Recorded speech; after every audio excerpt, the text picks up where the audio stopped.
I would like to acknowledge the traditional owners of the land on which I am recording this podcast, the Gadigal people of the Eora Nation, and pay my respects to their elders, past, present, and emerging.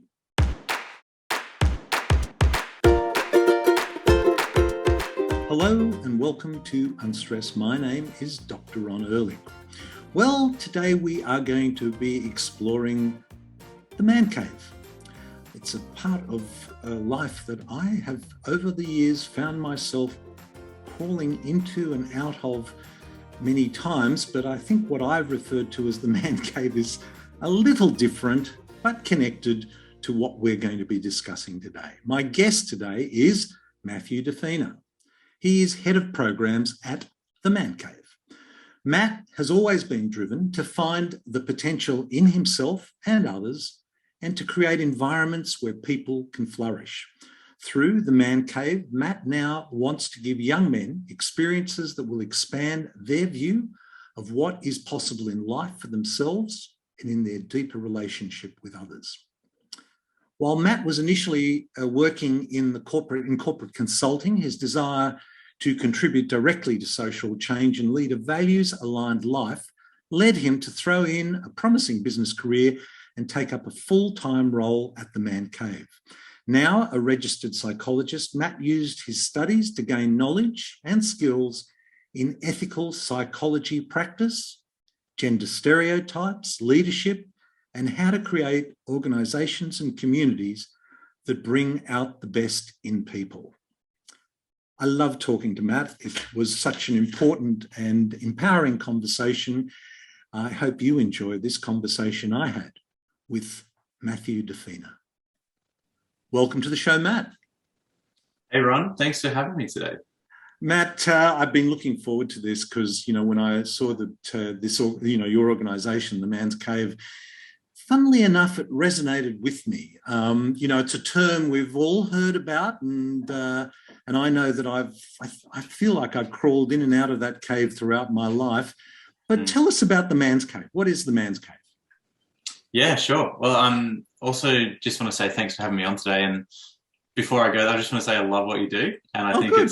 It's awesome the way you're approaching holistic living. And I have to hold back myself from talking about all the other stuff, and I'll stay focused on the Man Cave for now. But there's a lot of other things you're already doing that I'm a fan of as well. So, great. Thank you. Thank you. I really appreciate that. Go on. Tell us about the Man's Cave. Yeah, sure.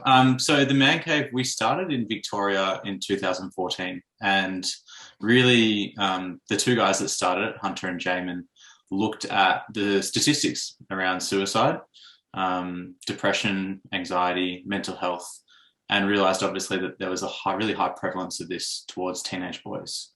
And so they thought, we have to get to this earlier. There has to be a way of preventing these statistics becoming a reality. And they realized that when they reflected on their high school experiences, they were never really given the chance to talk openly about what was actually going on in their lives. And their whole definition of what it meant to be a man was never really challenged, deconstructed. They sort of just inherited this story. And as a result of that, they felt constrained by a really rigid gender stereotype of how it was to be a man. And so they created a space where they thought, well, we can't call it the Feelings Cave because I don't think any boys are going to be walking into that kind of space. Mm-hmm. Call it the Man Cave, and we'll play off the idea of, boys come and hang out in the Man Cave together, but we'll also play off the idea of it's a safe space. And so psychological safety is a big part of the Man Cave and sort of why it's conceptualized the way it is. And that was 7 years ago now. So we've now worked with over 20,000 young men in Victoria and around Australia. Fantastic. It's not just our programs anymore. It's also connecting with boys through TikTok, Instagram, Snapchat, YouTube, and Twitch. And I can talk more about that as well. And now it's also working with educators, teachers, and adults to work more effectively with young men. Mm-hmm. But in the program side of things, I'll just come back to that really briefly. The main bit is just recognizing that there's a missing rite of passage for teenage boys, and actually for most young people. There's not a point where they go, you're a man now. And when we looked at, there's some great work by a man named Dr. Arna Rubinstein, who's a Melbourne-based GP.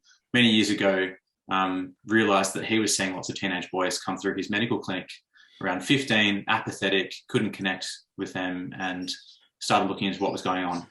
And he realised that a lot of the indigenous tribes around the world for thousands of years have taken their boys and their women through rites of passage to initiate them into the next stage of their lives. And we do this for our whole lives, really. And these tribes have been doing this for thousands of years. So the program is built around this idea of how do we create transformation?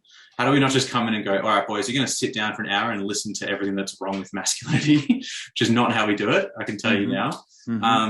It's a full day program. And it's about meeting them where they're at, having fun, bit of play, bit of banter, and then starting to open up the conversation about the culture in the group, what they think it means to be a man. And then we sort of go from there. And I can talk more about the details of what we do, because I think that's where the magic happens. But yeah, that's the man cave for now. Wow. Well, you know, what you're saying, I mean, this whole lessons from the past is a theme we've explored before on this podcast from a nutritional perspective. And, you know, we have a lot to learn environmentally, but here we are talking about personal journeys through life. You know, in a way, there's this whole Peter Pan syndrome where you know, boys, you know, do men ever grow up? And perhaps it's a part of this whole process. We're not guided through it.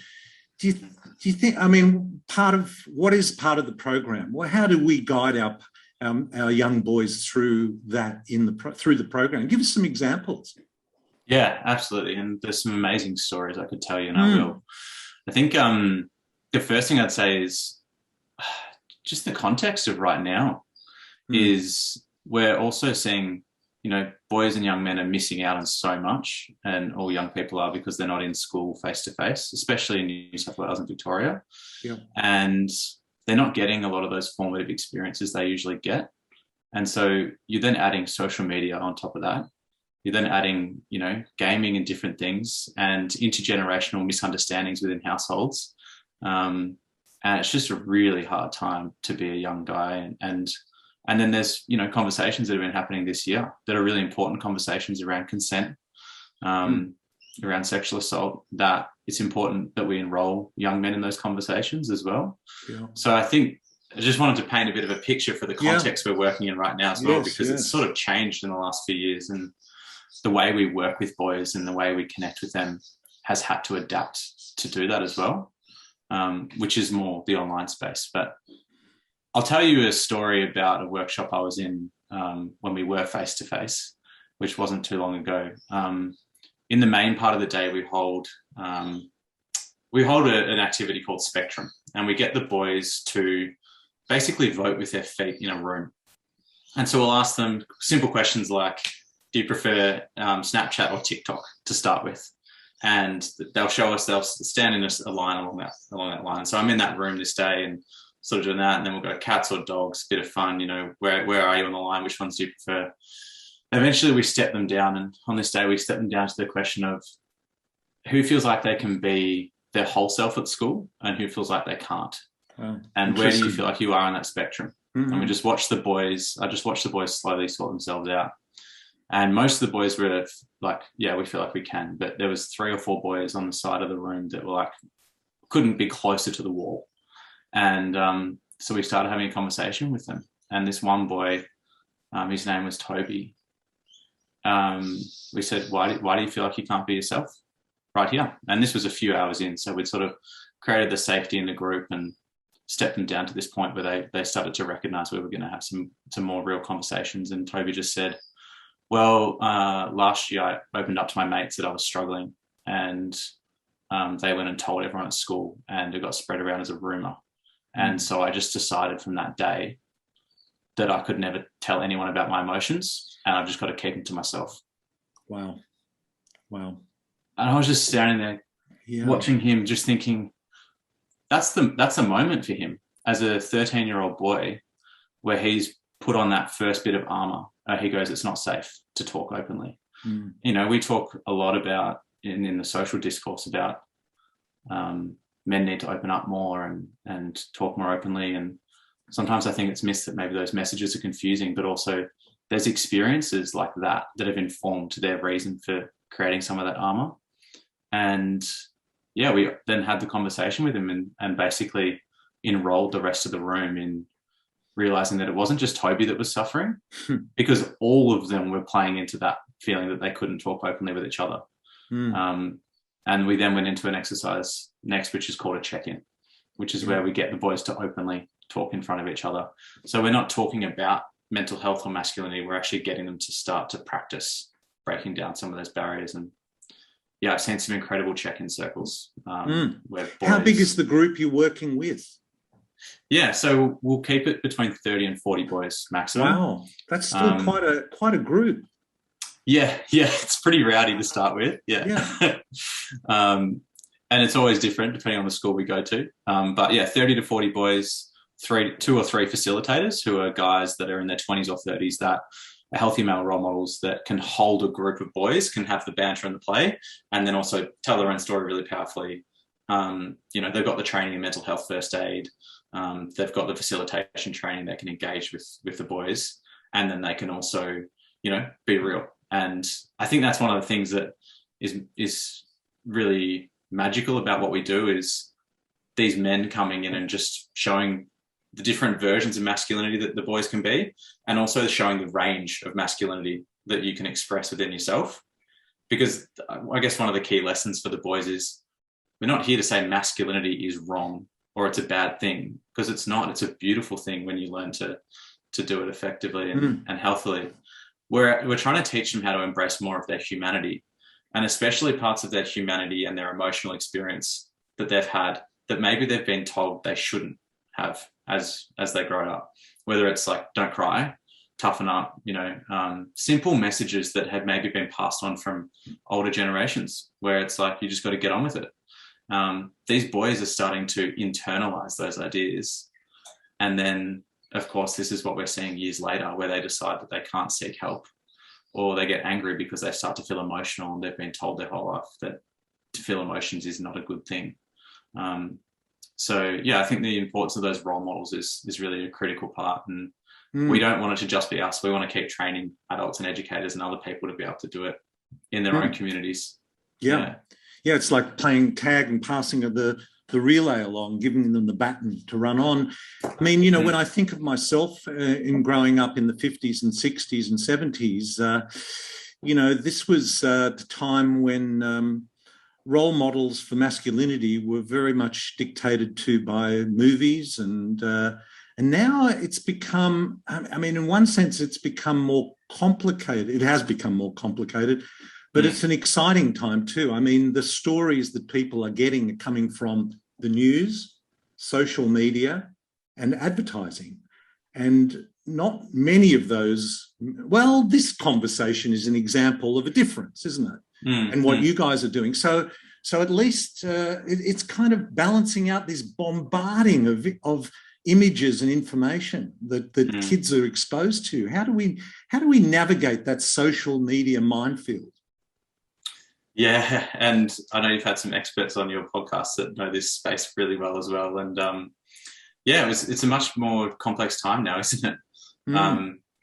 I think the first thing that we've noticed, and with we surveyed the boys quite a lot, and the one of the things they told us last year was that their parents don't realise that that's the only way they're connecting with their friends right now. And so first and foremost, whether it's gaming or whether it's social media, those are the two main ways they're actually talking to their friends. And so then they're getting told by their parents to stop doing those things because they're perceived as not healthy. And to an extent, they don't have a healthy relationship with those two things. But right now, we're sort of just trying to cope and get through. So I think the first thing is there's definitely some conflicts we're seeing where boys are feeling misunderstood in their houses because parents are making that wrong. And we could go down the conversation of teenage brain and addiction and social media and how important it is to put boundaries in place there. But I think the other bit is, how do we find healthy role models for these boys where they're looking up to them, not for their success, but for their attributes? And it's interesting, we ask them who they look up to. And right now they're telling us it's people like Elon Musk, Jeff Bezos, Scott Pendlebury, Bailey Smith, footballers, entrepreneurs, tech giants. And, it frustrates me in some ways because, we're looking at people like Jeff Bezos who are spending millions and billions of dollars to go into space momentarily when that money could be diverted towards so many other social causes. And, they're idolizing these guys like Elon Musk because they're thought leaders and they're really successful. But we're trying to find guys that are more they're looking up to for their character traits. And so I think that's the first bit, is how do we highlight and elevate role models, healthy male role models? Like, there are AFL football players that are amazing guys, and then how do we get their voices out there more? But also at a local level, like, how do we connect boys to? I remember growing up, I didn't know this at the time, but I had about 6 or 7 different uncles, and I thought they were actually my uncle. Dad had convinced me at like 3 years old, oh, Uncle Frank, Uncle Rick, Uncle. I'm like, oh, they're my uncles. He's like, they're not actually your uncles, mate. They're just my mates. But right now, I'm actually, I'm down in Ocean Grove because my dad's just had heart surgery, and I'm now still connected to those men. And they're reaching out to me saying, how are you going? And I'm now 30 years old and they're 60 or 70, but I've known them my whole life. And so it just makes such a big difference, even as a young adult now, having those men around me. And I think that's the other part. But I sort of haven't answered your question around the social media element. But I think it's actually, there is this cross-generational need for connection, isn't it? And this moving away from us and them. And I guess, the conversations I've had about digital media is digital nutrition, it's called. We did that a few weeks ago, was about modelling was a really important thing. That things should be meaningful and mindful and in moderation, but finding that balance, I guess, we as a generation, my generation, is very quick to dismiss the time on social media as a waste of time. But in this day and age, it's really hard. I know also that when I climb into the cave, and I do this, I have done this, and my wife will say to me, what's going on? What's happening? Something's not right. And it almost takes me a day or two to articulate it, to actually get it in my head what is going on. Practicing getting in touch with your feelings must be a big part of your program. Can I ask you more about this cave you're talking about? Sure. What does that look and feel like in your world? Well, in my world, it kind of would be that it's a dark place where I go very quiet, and my wife looks at me, or my family look at me. What's going on? You're a little more out there, you're a little more communicative, you're being very quiet. What's happening? Nothing, I'm fine. I'm perfectly fine. Don't worry about it. I'm okay. And they know, and I know, that I'm not fine, that there is something. And I mean, I'm now in my mid-60s, so, this has been not a new thing for me. But what I've recognised is that it just literally does take me a little while. It may take hours, it might take a day to go, this is what it is, to be able to actually articulate it. And the other side of that, Matt, is that on the weekend, and this is relevant to this conversation, my wife was catching up with a friend in our kitchen, and I do all the cooking, so I'm standing there listening to this conversation, which is on speakerphone, and I am struck by the conversation itself. Just the dynamics of it. And I liken it to a tennis game. At the end of it, it went on for an hour. I couldn't believe it. I don't talk much on the phone because I'm just not very good at it, And so I thought to myself, wow, you were on the phone for an hour. That was amazing. I said, I would love to sit in on more of your conversations, because I really learn, and not say anything. That's very important in this space too, because men love to, so not say anything and just listen. And I at the end of it, I said, you know what? I liken this to a tennis game. I think when men talk, we're really into the serve, rush the net, put it away for a winner, and there we are. Whereas women take a conversation and look at it more as a baseline rally. Because I just don't think we have the language, nor were we encouraged to communicate. I mean, I don't know, you're 30. So, how was it growing up for you? I mean, great that you had all these uncles. But are you part of a family with lots of boys or girls, or what's the dynamic there? Because that makes a difference too. Yeah, absolutely. And just before I go there, I just want to say I've noticed the same thing in my conversations with men versus women as well. And it's like, how do we as men move to a place where we don't need to fix it and we can just talk about it? Yes. Because that's where my brain goes. It's like, oh, great, a problem I can fix. Let me get a tool. I've got a tool for that. Let me get that out. Yep.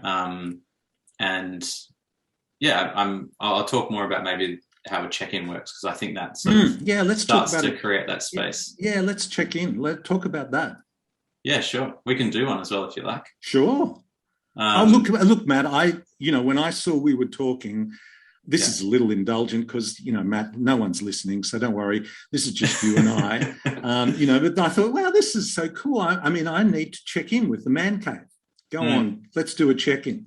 Cool. I'll frame it up for you. Well, basically all it is just imagine, like when you go to the airport, you're taking baggage to the airport. And so you're checking in your luggage and your baggage before you get onto the plane. Apologies if this triggers anyone that was hoping to get on a plane anytime soon. Right. And so it's a chance for you to yeah, exactly. Chance for you to check in your luggage or your baggage for the day. And so you just start by saying, Matt, checking in. And then once you've said checking in, it's just your space to talk openly about whatever you want that's on your mind. There's a few guides there. So we just slow down a bit, listen to our minds, listen to our body, and then just talk freely from there about what's going on in your space. You can talk about whatever you want. It might be something you're really excited about. It might be something that you kind of a challenge that you're going through. It should ideally come back to what the emotions and feelings and thoughts are that you're experiencing. And no one's allowed to interrupt you during that time until you've said checked in. And once you've said checked in, then it's like imagining that you're fully present. I'm here now. I've checked in the baggage that I need. And the person that's sitting there with you is ideally just listening and just paying attention. And at the end, they can ask questions, but they certainly can't give advice. And there's no rescuing of the other person as well. So that's the basics of it. I'm happy to go first and just to show you what it looks like, and then you can go after me. Cool. Okay, go. All right, cool. Matt checking in. Today, I'm probably feeling a little bit uneasy, to be honest. The weather's a bit weird here. I mentioned my dad's in hospital at the moment, and I'm just talking to him every day and just checking in and hoping he's getting a little bit better, which he is. And honestly, the thing that's been on my mind a lot is just what's happening in the world, but how it's impacting young people. Yeah, it's actually really hard to read the news and read the articles and see where young people are at right now. And personally, to be working for an organization that is all about men's mental health, part of me just feels right now like I shouldn't be sleeping. I shouldn't be resting. I shouldn't be going for a walk or run. That I should be spending every waking hour that I can to help young people through Man Cave. And so I get a bit guilty. Part of me is guilty for not working harder, but I know I can't burn myself out. It's not going to help anyone. So that's on my mind. The other thing that's there actually is the wisdom that I want to tap into with you. Like your work, and I went for a walk around the lake this morning and was listening to a few of your podcasts, and I thought, well, I'm sure Ron has seen a few things, especially in this space. So I'm keen to hear more about that as well. Yeah. Checked in. Wow. Okay. So Thanks. I would now, that was awesome. And that's actually rather moving. No, it is. Yeah. So I would check in now. Ron checking in. Yeah. And so I'm just going to sit here and listen to you. You just take as much time as you need. Well, spinning in my head is constantly what is going on so many different levels that I almost feel like I need a giant whiteboard just to map all the things and all the different moving parts. And so I feel because of what I've been involved with over the many years, I'm aware of the influence of various corporations on healthcare. And here we are, it's playing out to an incredible degree. I mean, I've coined the word that this is nirvana for big pharma. That's my latest little meme that goes on in my head. And there are many memes that constantly go on in my head. This is nirvana for big pharma, but we need to act as a community, and it's all about the we and not the me. And so trying to balance that all out and balance it out with not seeing family and friends and trying to stay positive and remind myself of all the things I do have. And that's been really important. So it's not I don't think I feel like I'm on a roller coaster. That's probably too extreme, but I'm definitely on shaky, uneasy. I mean, in my whole life, I've never experienced, as most people have never experienced, no one, in fact, on the world, we could say that, has ever experienced that. So there's just a swirl of ideas and feelings of wanting to be part of a community and supporting community, being aware of what is and isn't going on a business front. And I could talk forever and I won't, but those kind of things are what's happening for me at the moment. And similarly, not feeling like I'm doing enough, although, I find what I'm doing very stimulating and enjoyable. So, that's me checking in. Nice. Thanks. Yeah, that really does set what are some of the things that, I mean, when was the last workshop you did? When was it? And wouldn't have been face-to-face, would it? Or no? No. So we've actually just this week started to relaunch holding these sorts of check-in circles for boys online.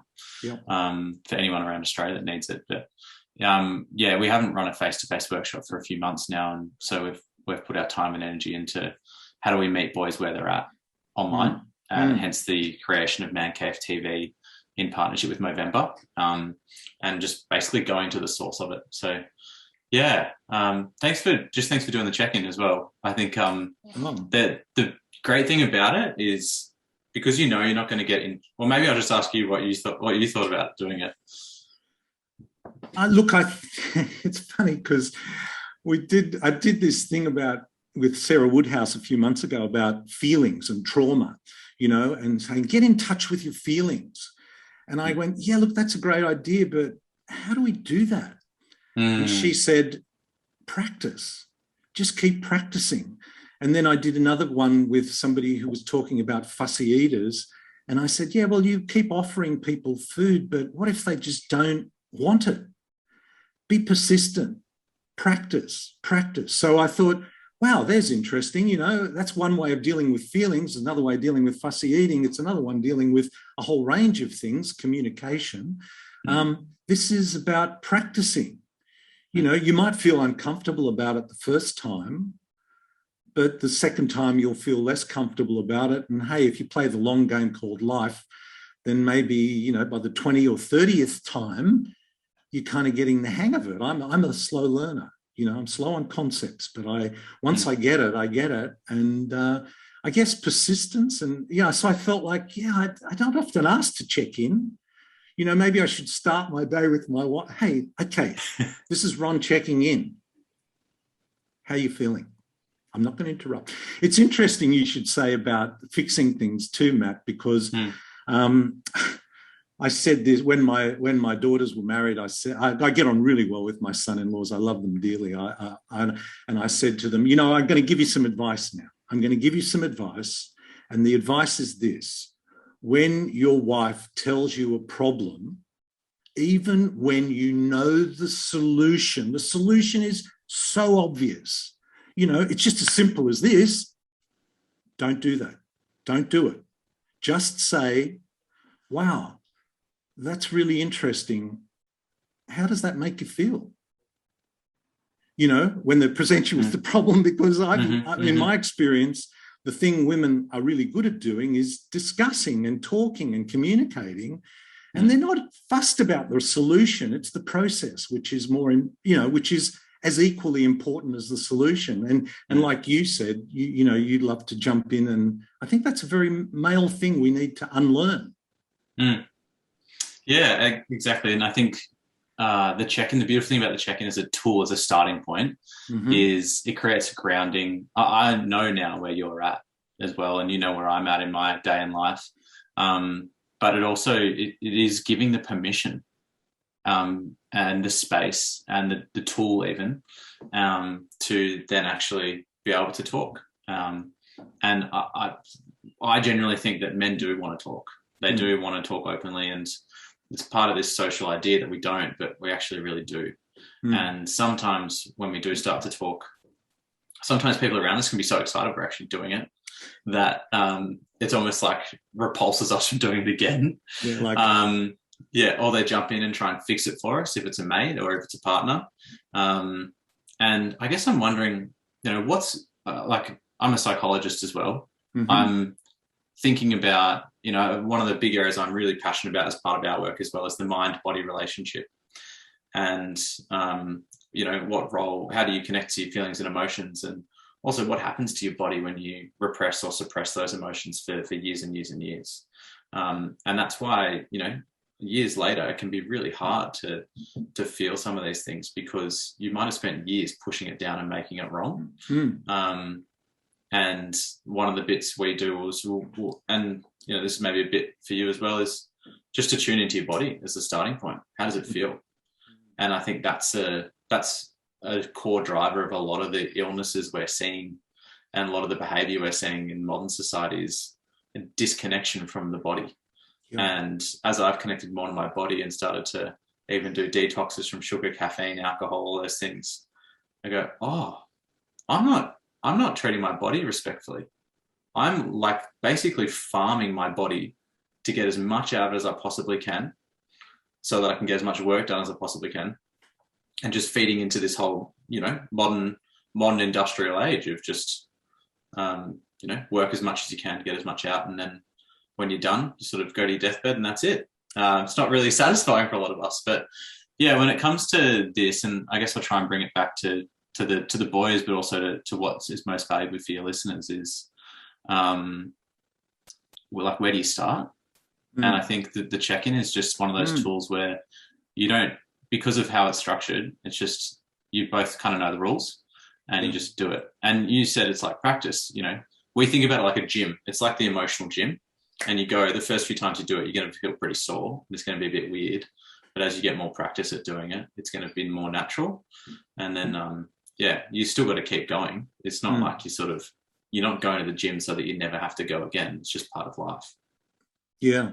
The other thing that you mentioned was consent, this whole issue of consent. And this has become a really big and obviously very important and traditionally underreported in a shocking way, but it's now part of the conversation. Is this something that a lot of boys are willing to and are actually more openly talking about in your workshops?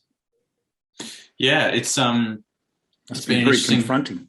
Yeah, it has been very confronting for a lot of people, and I think first and foremost, I think it's been incredible to see women like Grace Tame and Brittany Higgins and Chanel Contos leading the conversation nationally around this. And I think the bit that we've observed with boys is, they haven't necessarily felt invited into some of the conversations around consent. And so they're trying to work it out. And when we're talking about boys, just to be clear, I'm talking about 12 to 15-year-old boys. That's mainly who we work with. So, a lot of what can drive their behavior in a group dynamic is how do they find safety within a group and belonging within a group in school, and what do they need to do in order to belong and feel safe? And that is what's driving a lot of their behavior. And so what we're trying to do with the boys is deconstruct the norms of the group that are moving towards potentially toxic masculinity, deconstructing some of that, showing them another way, and finding ways of connecting with each other that aren't driving behavior that is, creating some of these challenges around non-consent in high school. So the boys want to talk about it and they want to understand it. I think the other thing we see is that young women are often more emotionally advanced than boys. And so they just are just so much further down the path than boys are. And sometimes it can be hard for them to go, well, I'm still trying to work some of this stuff out and you're miles ahead of me. So yeah, we're still trying to work it out. And especially we're seeing relationships between teenage boys and their female teachers is quite a challenge as well. There's quite a lot of disrespect we're hearing about and seeing in our workshops with schools.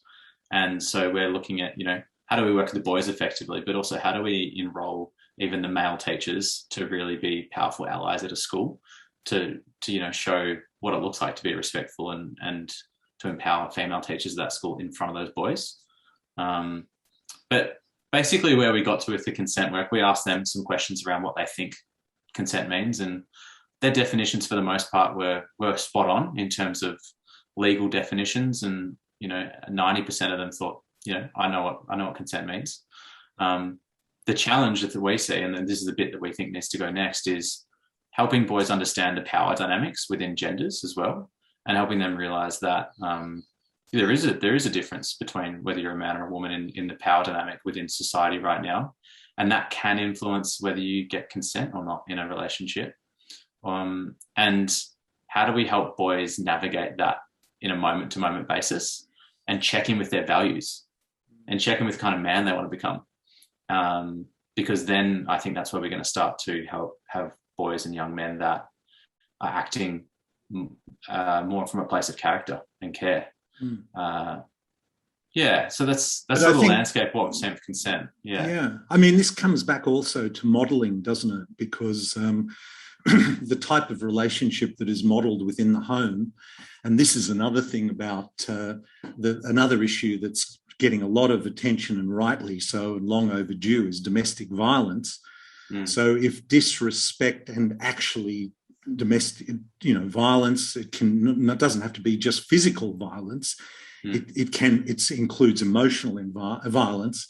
If that is what is being displayed at home, then coming to school and confronting a female teacher, where do you draw your inspiration from, if you like? Modeling is a real challenge, isn't it? Addressing, I guess, for you guys, but at home, this is what goes on, what, and you're telling me it's different? Yeah, exactly. And I think it's like, we have to do this together. And this is the challenging bit about some of this is our young people are really challenging us right now. Whether it's climate change, politics, or consent conversations, they are going, hey, adults, I don't know what you've been doing the last 20 or 30 years, but we're not happy about it. Yeah. And it's also, I'm having challenging conversations with adults in my life, but I'm then going home to my 15-year-old sister, who I'm talking to her and saying jokingly, I'm trying to work out how we teach boys emotional intelligence. And she's like, good luck with that. And she's like, well, can you make sure you teach them about consent?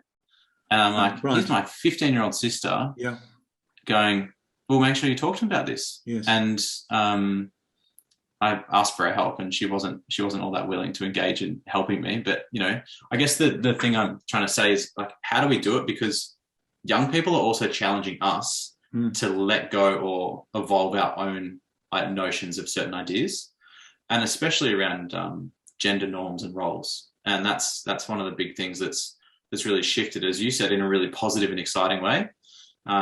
But it's also meaning that the shuffling of family dynamics is changing as well. And then the general shuffling of gender dynamics within society is also shifting. And we've got intergenerational differences that are then, our opinions and perspectives are being challenged by young people as well. So I think the role modeling at home is really important, but more so because I think I'm assuming you don't have too many teenage men or women listening to this. Oh, well, you never know, but you never know. Yeah. As adults, what are young people challenging within us? And how do we ensure that in a moment where we're being challenged, we're not getting triggered and telling a young person to be quiet or just do what they're told or listen, because that's not how they play ball these days, and there's good reasons for that, is how do we inquire with that? And how do we inquire in what it challenges in ourselves, and then do the work with that, and then actually engage in the conversation with a young person as an adult and allow them to navigate that with us. Because what they're really looking for, young men especially, is they're trying to work it out. And so they're pushing boundaries. And there's an African proverb that we use in our work, which is simply, if young men aren't initiated into adulthood, they'll burn down the village to feel the heat. And our job as elders is to hold them through that and to contain that heat so they don't hurt themselves, hurt other people through that process. And so we're really here as guides to help them realize who they are, why they're here, who they want to become, and create ways for them to healthily initiate into adulthood, while also recognizing that they are going to push us, and we have to do our own work so we're strong enough through that process as well. Another area that I must be a huge challenge, particularly for the 12 to 15-year-olds, is intimacy. Because the exposure to pornography is ubiquitous. It must be, because, even if you put controls on your child's phone, they're literally just, one question away from getting their mates' phones and looking at these things, which boys invariably would do. It does skew their idea of what a man is and how a man treats a woman, and more broadly, the whole issue of intimacy. What are you seeing from what impact is that having on your cohort of young men, young boys? It's what we're seeing is, as you said, it's hard to deny, that they're looking at it, and they're going there and they're finding ways to look at it because they're curious. So the main thing we're seeing is, in the absence of role models or discussions about these things, boys will revert to, and this is what the research shows, boys will revert to a stereotype, because that's the only other way they can see fit to continue operating. So when they look at media, they're not just looking at Hollywood films, they're looking at pornography as well. And, some of what we're seeing in the dynamics within pornography is still outdated stereotypes.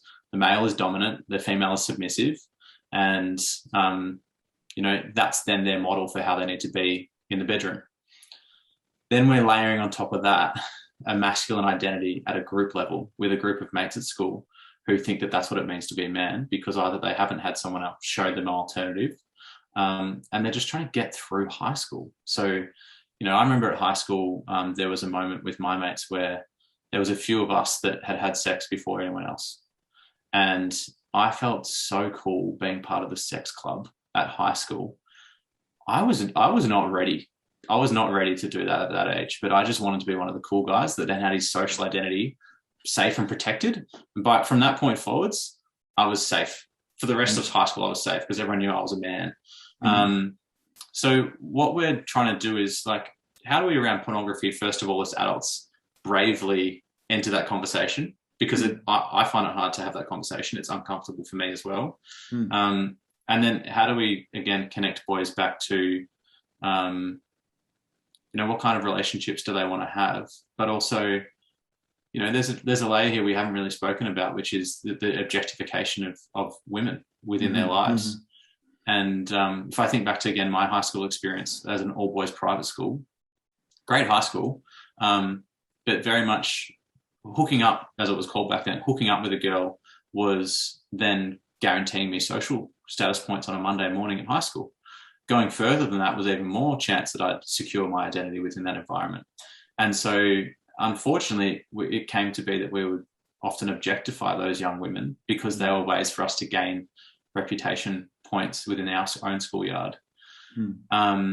And I'll just hit this button now, Ron. I don't have the answer. Yeah. It's a challenge. It's a challenge.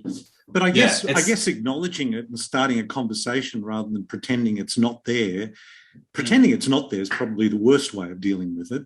And then anything beyond that at least starting a conversation is a worthwhile thing to do. I guess another thing, we talked about consent, we talked about abuse, but sexuality is another thing that, that is changed. And I'm kind of optimistic. These are difficult times in many levels, but there are so many important conversations going on that just weren't going on, 15, 20, 30, certainly 40 or 50 years ago. If a young going through teenagehood is challenging for boys and girls, but when the sexuality doesn't conform to the stereotype, that adds another dimension to the complexity of it or the challenges of it. Is that what you're seeing in your workshops? Does the check-in even get to that point? That's a very intimate and open conversation to have. Yeah, I just love where your mind goes with these things as well. Like, we're just covering such a broad range and we're just going straight to it. It's good. I guess we talk about, with sexuality and gender as well, because we often talking about sexuality and sexual preferences, but we're also talking about young men questioning their gender and questioning whether they identify with masculinity or femininity more, whether they, we had a workshop earlier this year at a regional school where we were running the Man Cave workshop, and our partner organisation, Flourish Girl, was running a workshop with the women. And one of the students in the Flourish Girl workshop decided at lunchtime that after a few years of trying to work out who they were ready to transition. They were ready to transition from being a girl to being a boy. And our facilitators facilitated that happening, and they swapped workshops halfway through the day and came to the Man Cave. And the facilitators within Man Cave then created the space for the boys to ask really simple questions like, well, what do you want us to call you now? What pronouns should we use? And how can we support you? And these are year 11 students in regional Victoria enabling this process. So that's the level of what's happening with young people, is that stuff's happening. And yeah, I think the main bit is, as you said, like really intelligently pointed out, when we talk about the stereotype of what it means to be a man, and we're talking about this concept of the man box, which is a well-known sort of concept now around masculine stereotype, there's been some great research done here in Australia by Jesuit Social Services around the man box and the beliefs in it. And the man box effectively is just the stereotype of what it means to be a man. And if you believe in these ideas, then you are more likely to get in a car crash, get into a fight, have more poor mental health, and more likely to be more violent towards others as well. So within that man box construct, one of the key bits is that you're heterosexual and you're homophobic. And I only like women, and therefore I'm safe and I'm with the boys, and so it's all okay. What we're trying to do is deconstruct that man box and go, hey, do you guys realize these are some rules you're playing by? And it's not your fault. You've inherited this, but it is now your choice. You get to choose whether you want to keep going this way.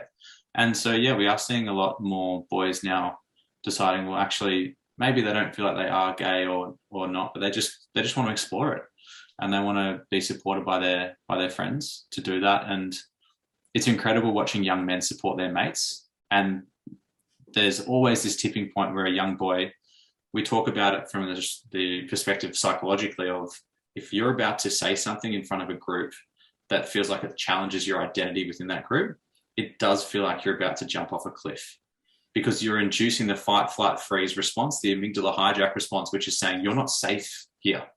And if you say this, you're not safe. And it's just a human response, and it's naturally there to protect us. And so we just have to hold that boy through that experience, make him feel safe. And then inevitably, once he talks openly and says, look, I actually think I'm exploring my sexuality. I don't know if I'm gay or not, but maybe I am, and I'm coming out here now. His friends just go, dude, we just want you to be you. We just want you to be the best. We're like, great. How can we support you exploring this? And that's some of what we're seeing at a high school level, I think, with the boys. And yeah, it's a confusing time, I think, in general, because you add on other intersections of race, religion, First Nations people, and sometimes for these young men, being a man is not their first concern. It might be the fact that they're Muslim, or it might be the fact that English is a second language for them. And there's a whole other raft of issues. Like, we sort of start with masculinity as the entry point and then talk about mental health from there. But intersectionally, there is a lot of other things that are coming in for a young man as well. And this current pandemic, how are you seeing that affecting, mental health with young men and this Flourish girl? I mean, I'm obviously going to have to follow that one up, Matt. Yeah. As the sort of companion to this, because there are some huge challenges for young women, young girls as well. But how are you seeing the pandemic and young boys play out? Yeah. Well, the reality is not good at the moment. And I guess we've always as an organization tried to challenge the narrative and create stories of what's actually going on with young men and what we're seeing in programs. Realistically, right now, we're seeing challenges around disconnection and isolation between boys and their mates. And they're not getting to experience a lot of the usual things that would top up their mental health and well-being. And I think especially we're seeing challenges of maintaining motivation towards study, and also even apathy towards it. And then that's starting to broaden out into apathy towards life in general, which is why we're seeing hospitalizations of young people and access to mental health services that are critical services go through the roof. And I guess the thing that we're trying to influence now, with especially the Victorian and the New South Wales government, is we need funding for this stuff now. Yeah. And we don't need it next year when it works for your political cycle or for the budget. We need it now, and young people are asking for it. So how do we get them services before it becomes an issue, before they end up in hospital, before they're in a critical condition mentally? And obviously we think that's where we positioned ourselves intentionally, is at the preventative end. And so then also, how do we find ways of connecting boys? So we're starting a Year 12 rite of passage program, where for boys that are finishing Year 12, we're going to take them through a 2-hour online session, albeit online, where we actually get them to acknowledge the journey they've gone through high school. What's been your story? The highs, the lows. What kind of man do you want to become going forwards, which is where a lot of the values and visioning piece comes in. And then we'll invite them to honor each other for what they've seen in each other through their journeys together, and basically try and create that threshold moment for them where they go, okay, I finished school.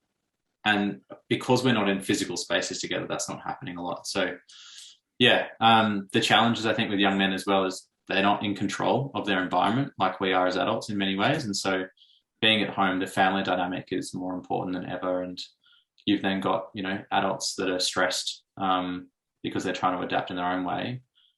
And unfortunately, I think it'd just be great if we just hit pause on academic results and outcomes. We just hit pause on a lot of this and connect it back to what really matters and create other learning opportunities or life opportunities for those young people. But it's the challenge of our time, as you said. It's a challenge of our time. But Matt, this is a good note to finish on, because this is an opportunity for me to say, well done, the Man Cave, and thank you for creating a safe place, a community, so that people are not on their own. They don't, they may well be, but at least they should know they're not alone. And thank you so much for everything you guys are doing. Thanks, Ron. And for those listening, just love to give them that takeaway of the check-in tool, and you can go to our website to have a look at even a tutorial for how that works. And also just with young people around you to share stories, kind of like I did with my uncle and you did with your life, for young people to understand more about who you are, but also what you care about. Those storytelling from elders and adults is such a critical piece of this. And sending my love also to everyone listening, and just hope they can manage their own well-being as well as they go through it. And I just want to say thanks for having me on as well. And I really want to honor your willingness to just dive in and go to the topics and also do the check-in with me. And I really feel there's just warmth coming from you through the screen. And it's been a really enjoyable conversation. So thank you. Thank you, man. Well, I know I've said it before, we live in challenging times, and boy, if that was ever an understatement, that's got to be it. But not putting aside the pandemic, But it is a challenging time, and so many issues are coming to the fore, so many issues around consent, so many issues around sexuality, domestic violence, men's ability to communicate and be collaborative, and a whole range of things which, start when we are young. And, we've explored with our discussion of education with Professor Pasi Sahlberg in recent weeks, or coming up. We've explored the importance of early childhood education and the whole process, the whole movement through life from young child through to teenage adolescence, and into being a young man is a challenging time. And I've often thought that lessons from the past, we have so much to learn from our past, and rites of passage and tradition have always signified various points in an individual's journey through life, and we seem to have lost that. So to have had an organisation like the Man Cave come along and fill that void, to start a conversation, to legitimise people, boys in particular, getting in touch with their feelings, and that is a process that we need to constantly be practicing. Look, we're going to have links to the Man Cave. Look, anybody listening to this with connections to schools and young people, I would encourage you to be proactive, to join and invite the Man Cave and support this organisation, because it is it's doing such an important job. And I'm certainly going to be exploring the Flourish Girl movement as well, because young girls and boys are facing extremely challenging times, and at least having these kind of conversations and modelling along with them is an important part of that process. So I hope you found that enjoyable, stimulating. I certainly did. I hope this finds you well. Until next time, this is Dr. Ron Ehrlich.